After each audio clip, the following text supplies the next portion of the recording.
Hello everyone and welcome to the Health Hub Show. I am your host Nyambura Kamau. But before we proceed, I want to thank our sponsors for the show today, that is DreamWorks Investment Limited Company. And this company is the best you can invest in. And what am I talking about?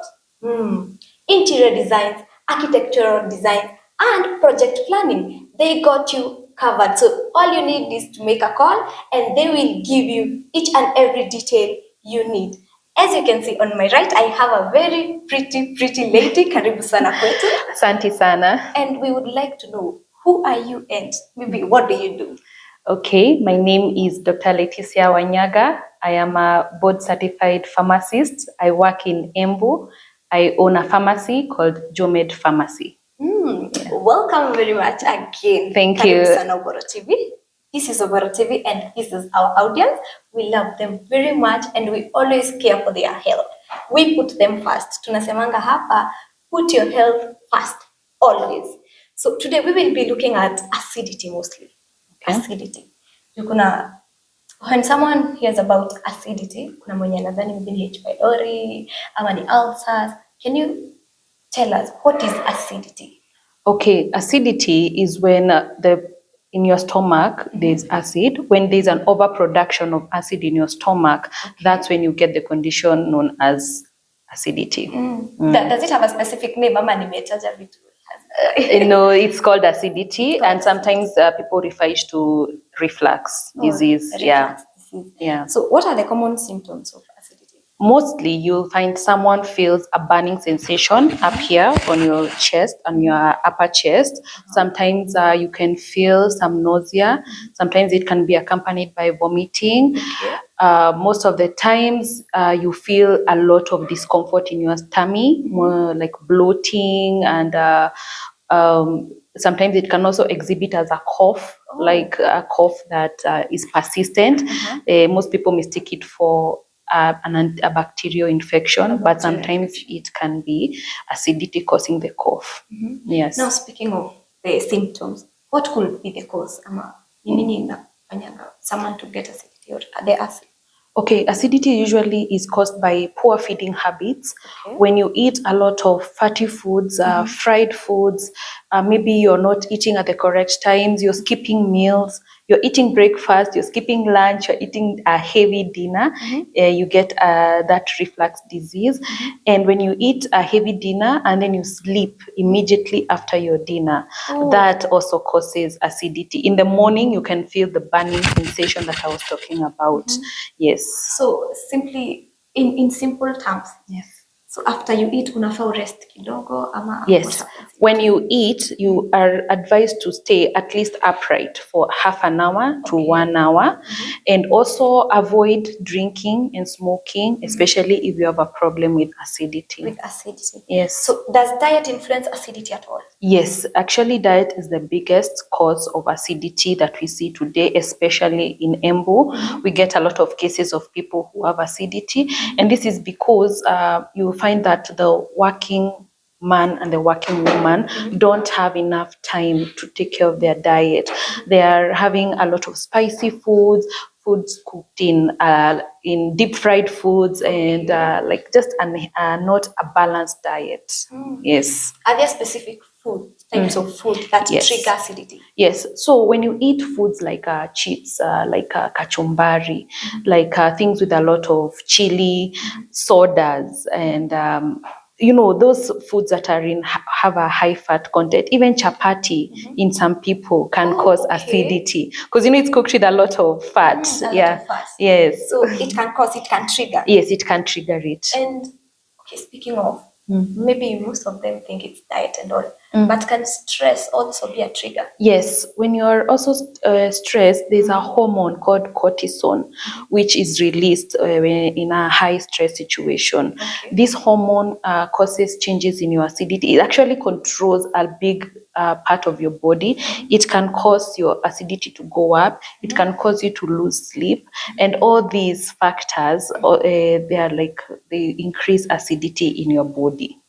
Now, speaking of acidity, okay, kuna dangerous acidity ama it's a requirement in your body? Yes, so acidity is it depends with the levels. Stomach acid is good. It's when you eat something that is not clean, so acid is usually your first barrier to prevent an infection. But when the acid is too much in your stomach, it damages the lining of your stomach, and that's how you get people with ulcers.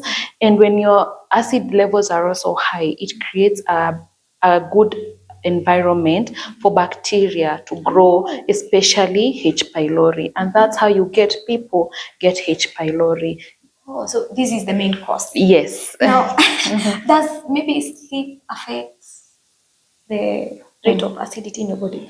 Mostly if you don't get a good night's sleep, and as I said, if you sleep also on a too full stomach, and when you sleep also depends also on how you sleep. You might be sleeping flat on your bed and you've eaten a heavy dinner. What happens? Gravity. You have the stomach contents being pushed back, and it burns the lower end of your esophagus, where that's the food pipe, where which goes to the tummy, and that's how you get the burning sensation. Yes. So also when you sleep, it's good to be elevated with a pillow. Don't sleep completely flat, especially if you've had a heavy dinner. So actually, I thought pillow inakuanga ya comfortability. So there is more to a pillow. Yes, there's more to a pillow than that. Is new. I am pretty sure that is also new to the audience out there. Pillow si ya comfortability na ndio usiumwe na kichwa ama shingo. I've heard that. Well, it reduces acidity, as I have heard, right? Yes. So also, do we have maybe specific lifestyle changes to prevent acidity in our body? Yes. In our today world, we find ourselves not eating a proper balanced diet. So we should start with that, a balanced diet. That means vegetables, proteins, and a starch. Don't skip the starch. You can eat the starch. If the chapati reacts with you, take rice, take ugali. There are so many other starches you can take. Yes, and also when some other methods to reduce acidity is also to avoid stress, high stress levels. If you find yourself stressed all the time, you need to find the root cause of your stress and find a way to manage it before the acidity becomes too much. Also avoid alcohol. Alcohol is actually one of the biggest causes of acidity that I have come to witness here in our county. So you find a lot of people taking the antacid drugs. And then also another thing we can look into when we are, okay, also pregnant women also get acidity, and there's nothing much we can do about that, unfortunately. Yes, but they have methods to avoid the acidity. Yes. But most of them, I think, okay, it's a myth, maybe you've had it, maybe you've not, but maybe some think mtoto ako na nywele. Oh my, it's healthy. Maybe what can you say about that?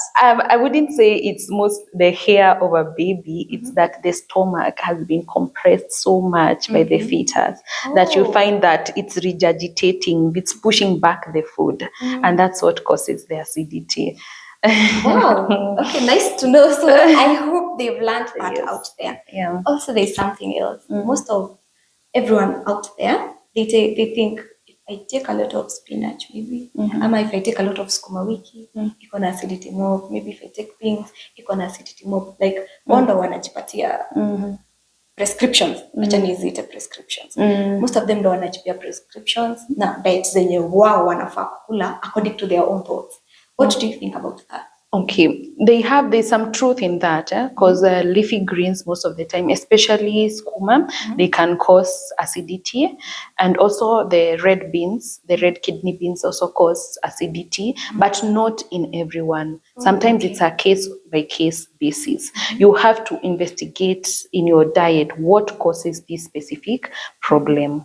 Yes. Okay. Now, I was thinking maybe kuna kitu mtu anaweza substitute na yenyewe. Is there anything that one can substitute with?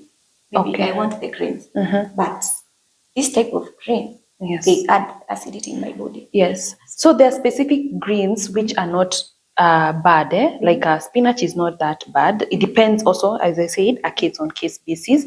There are some greens zinaitwa kunde. Hizo pia they are not bad with acidity.